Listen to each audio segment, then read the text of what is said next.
Welcome back to the new series Cost Management, How to Build Your Financial Model. Today is the third episode, and it will be our first part of the planning and budgeting top-down approach. Again, in our episodes, we are not only discuss the main topic, but also try to show the experts' thoughts and advice. Now let's introduce the main concepts. What is the difference between planning, budgeting, and forecasts? The planning provides a framework for the organization's targets and objectives. By discussing, deciding, and prioritizing the company's current and future financial goals, both short and long term, it's almost 5 years or less. On the other hand, budgeting provides details about how the plan will be carried out. By quantifying and laying out the planned goals, build assumptions, then interpreting it into financial items such as income and expenses. It's almost designed for 12 periods, 1 fiscal year. Finally, the forecasting is the stating of actual expectations for results. It's a readjust of budget by estimating relevant data. Commonly be designed for 12 to 16 periods, 1 year plus 4 months. Forecasting can be considered as an attempt to move on from the annual plan to the agility and flexible planning. The strategic plan is example of the planning process. The annual budget is an example of budgeting, and the rolling forecast or rollover is example of forecasting. Now it's time to ask the experts. Let's discuss an important article by Asif Masani that was published on the FP&A Trends Group. The article is Budgeting and Business Strategy. Asif in his article discussed the differences between the strategy, planning, and budgeting. As per his opinion, at a very high level, the board and executive staff will define the strategic plan. The guidelines will include decisions on markets, new products, long-term capital budget, etc. As we move from the corporate level to the department level, the plan becomes less strategic and more tactical.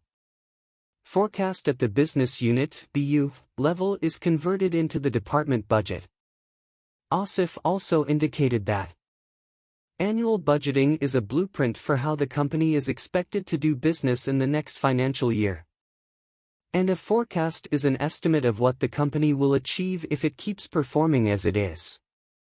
It shows you to what extent you would end up off budget if you continue as is. Asif also discussed in his article the 2 levels of budgeting and planning, which are the corporate level and the business level. For more details, you can see the following image, Figure 1. What are the best tips for budgeting and forecasting? Let's know the answer by another expert, Paul, the founder of the FP&A Guy. Paul Barnhurst stated that there are 8 tips to improve your budget and forecast. Understanding your company's business strategy. Understand the key drivers of your business. Focus on the 80 items. In other words, if the item is immaterial to the total, keep it simple. Use last year as a starting place and adjust as necessary. Build a flexible driver-based model. Involve key stakeholders. Understand one-time versus ongoing expenses. That means, make sure to capture all ongoing projects and eliminate discontinued projects from any ongoing expenses. Use scenario modeling. Provide a range to your estimates. Conducting sensitivity analysis helps you better understand a realistic range around your target. What is the most common planning and budgetary tools? The mostly common and used tools are top-down and bottom-up approaches, target costing, TC, zero-based budgeting, activity-based costing, value-based management, rolling or rollover, incremental and feed-forward control. Design to cost budgeting, DTC. Flexible budget and fixed budget. We will try to discuss all these tools in practice in the next episodes. But now let's have a look at important article that related to the same topic. The article is Better Budgeting or Beyond Budgeting, which was published on the FP&A Trends website by Ify Khan. F. Khan discussed in his article the difference between traditional budget, better budgeting, and beyond budgeting. F. also discussed the mostly used systems in the better budgeting, that is follow. Activity-based budgeting, which is an extension of activity-based costing and activity-based management theories. Zero-based budgeting, which dictates to build a new year's budget from scratch, rather than taking last year's actuals, forecasts, or budget numbers as the base. Value-based management, which can be thought of as a supplementary system for traditional budgeting and requires creating value for shareholders over time with a formal and systematic approach. And finally, the profit planning, which is a set of actions to achieve a targeted profit level, rolling up to master budget. Now let's know the difference between the top-down and the bottom-up approaches, but as a general or conceptual framework. Then later we'll discuss the practical application. In the top-down approach, or the imposed budgets, the process could be as follows. Define the organizational goals, at senior management level, for the organization as a whole. And for each major department. It is the high-level framework plan, breaking them down into sub-plans with specific objectives. Departmental budgets. The departmental managers prepare a budget that conforms to the targets that have been imposed on them from above. Then targets will be given to managers lower down the organization hierarchy. Departmental managers have a mission and vision to focus on. They will do what asked without creativity, and with no opportunity to participate in the framework plan. So, it's a moving gradually from the top to the lower levels. Advantages and disadvantages of top-down planning. Large corresponding and alignment between subplans and company entire goals. Also, saving resources and time by eliminating of time-consuming coordination tasks. The one-person instructions with delegated tasks will result in clear targets. But the main disadvantages are: it is still unrealistic, with low collaborative in decision-making. So, it could result in unattainable targets. Also, the lack of employee involvement in the planning process, and his belief that it's a one-way managing instruction, will affect the team's motivation and morale. Also, their creativity in problem solving. So, the staff outputs will lack the required quality.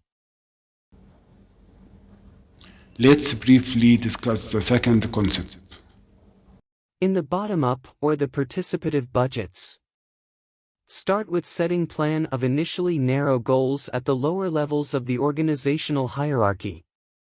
Then develop it to the higher.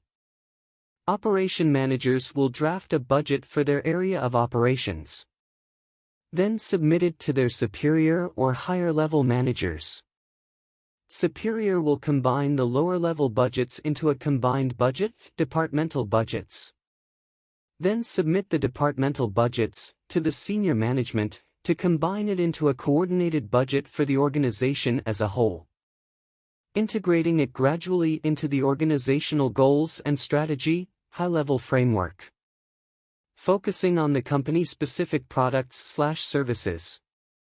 Gather and forecast relative data and other information, production capacity, market trends, and department-specific costs. All team directly involved in the planning process. The main advantages of the bottom-up planning are: the more realistic planning process starting from all staff directly involved, leads to effective participation, higher morale and higher motivation. The collaborative in decision-making, especially by the lower-level staff, will allow more creativity in both problem-solving and innovative recommendations. Also, will boost productivity. Flexible option for off-season and promotional demand patterns. However, the coordination tasks are time-consuming. Also, the sub-plans could contradict each other. This may lead to more confusion. The lack of effective communication between subdivisions will also affecting the efficiency and final productivity. The involving in process decision-making allow creativity but may slow down the process flow. Now you may say, I still not understand. How can sales and production be planned? To answer this, let's discuss some technical issues regarding the practical application. In the top-down approach, you will begin the sales planning at the total available market or TAM. Then the company current market share. And finally, the total company revenue. Another way, you can begin at the economy level, then the industry level, and finally at company level. Also, in its simplest way, you may begin at collecting data about the biggest 5 clients or markets and estimate the value you will make from them in the future. Also, data about overall market, for example, company demographics and target market. Also, the percentage share of the market in year 1, 2, 3. If applying the theory of supply and demand gap. And if supply is more than product's demands, the top-down will be the best fit approach to be used.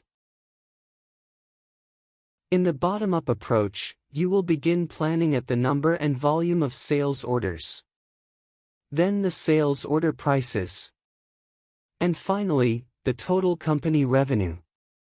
Another way, you can begin at the individual units level. Then move at the company level. Also, in its simplest way, you may begin at collecting data about planned sales line by line, project by project, the low-level company data and working up to revenue. Also, data about number of customers, volume of products, and unit prices. Detailed budget with spending plans by department.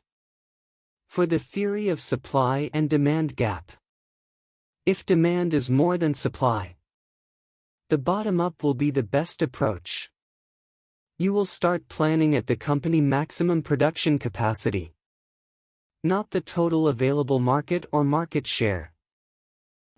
But to avoid the disadvantages of both models, could a hybrid model be applied? Company can adopt both models simultaneously to make optimum use. The management will be focusing on continuous process improvement and the processes itself. This hybrid model could be discussed later. What is the best growth rate to be used? Is it GDP or market growth?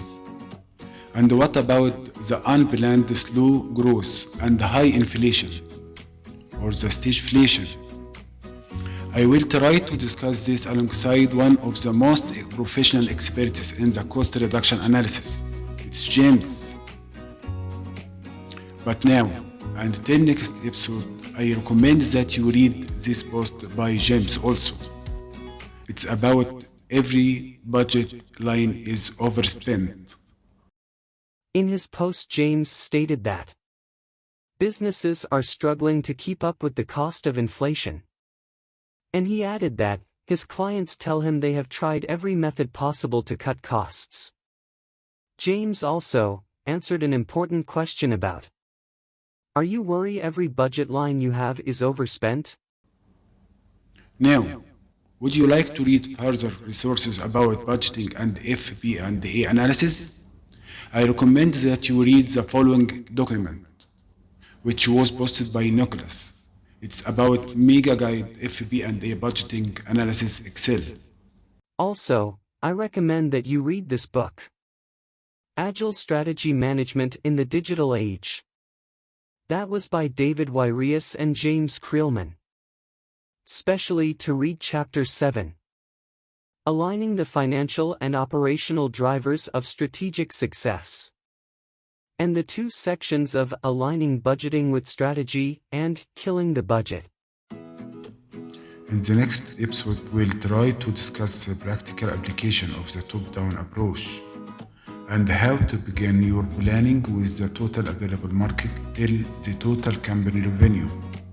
Then moving on till the EBIT or the earning before interest and tax. Also, we'll discuss the best growth rate to be used, if it will be the GDP or market growth or both. And what about the unplanned slow growth and high inflation? And the key assumptions. See you.